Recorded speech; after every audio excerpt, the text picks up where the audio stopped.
বন্ধুদের মুরগি বানায় খাওয়ার মজাই আলাদা। আজকে বন্ধুর একটা বিশেষ দিন, তো অনেক কিছু বুঝায় বাইলবাট্টা দিয়ে আমরা নিয়ে এলাম একটা রেস্টুরেন্টে। আবার মনে করেন না আমার সাথে যেটা আছে এটা খাওয়াইবো, এটা কিন্তু খাওয়াইতো না। তো যে খাওয়াইবো হ্যাঁ উপরে বই রয়েছে, হ্যাঁ কিন্তু মাগনামানি খাওয়াইতো না, কারণের একটা বিশেষ কারণ আছে। আজকে হ্যাঁ অনেক খুশি, তাই আমরা পাম্পটি দিয়ে ব্যবস্থা করছি তারে। তো আমি আর মুন্না যাইতাছি ভিতরে ভিতরে হ্যাঁ আমরা আগে থেকে বসায় নিচে গেছিলাম একটু কাজে, পার্সোনাল মিটিং ছিল আমাদের ওরে ছাড়া। হায়া দিয়ে হালাই মোবাইল টিপতে, হ্যাঁ কিন্তু মনে মনে ভাবছি আজকে তার পকেট কালি হয়ে যাইবো। দুঃখে কষ্টে বরাক্রান্ত মনে চেহারাটাকে ছায়া ছায়া দেখতেছিল।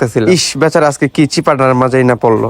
খাওয়ানোর জন্য রাজি করার আগে যে কতগুলা পাম্পটি দিছি তা আপনাদের বলার মতো না, তখন ভিডিও করা হয়নি, তার জন্য আপনাদের দেখাতেও পারলাম না। তো আমি একটু ফ্রেশ হইতে গেছিলাম আর ওরে বলছিলাম একটু অর্ডার দেওয়ার জন্য, ওরা মনে হয় অর্ডার দিয়ে দিছে। আর এই ছেলেটারা দেখতেছি না সব সময় মোবাইল টিপে। আর this is smart boy in our country.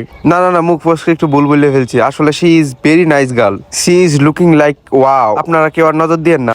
আর এদিকে বসে থাকতে থাকতে পেটের কি তাই অবস্থা খুব খারাপ, তবুও খাবারের কোনো খোঁজ নাই। তো বসে থাকতে থাকতে অনেকক্ষণ ধরে অন্যের খাবারে মনে মনে নজর দিতেছিলাম।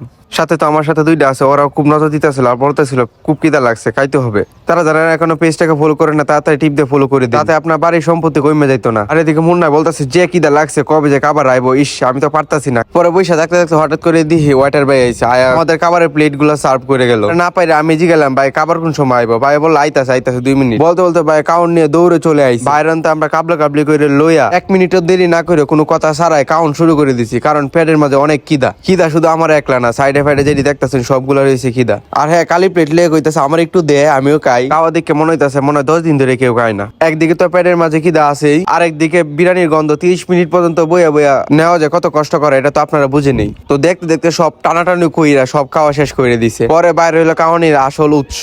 মুন্না হের পকেটে হাত দিতে দেখলো উতু টেহা। তো আমি হেরে কইলাম টেহা দিল লয়ে দেখ কয় টেহা কিতা। পরে টেহার কাহিনীটা একটা সিক্রেট ছিল, এজন্য আর বলা যাবে না। তাই হেরে ব্ল্যাকমেল কইরা 3 জনে মিললা টাকাটা সমান ভাগে ভাগ করে নিলাম, কারণ হ্যাঁ প্রথমে রাজি হইতেছিল না, পরে মাইন কাছি পায় পইরা পরে সব রাজি হইছে। আর আমরা সাকিব ভাইয়ের মনটা কিন্তু অনেক ভালো, একটু প্রশংসা করে দিলাম, না হলে কিন্তু আরেকবার খাওয়াইতো না। তাই আমরা টাকা পাই অনেক খুশি। অতক্ষণ যে আমরা দুমায় খাইলাম এর একটা বিল আইছে, বিল আইতে সাকিব ভাইরে ধরাইয়া দিছি। তো আর কি করার, না পাইরে বিল দিল। কে কে ফ্রেন্ডদের এভাবে মুরগি বানান তারা কমেন্ট করুন। আল্লাহ হাফেজ।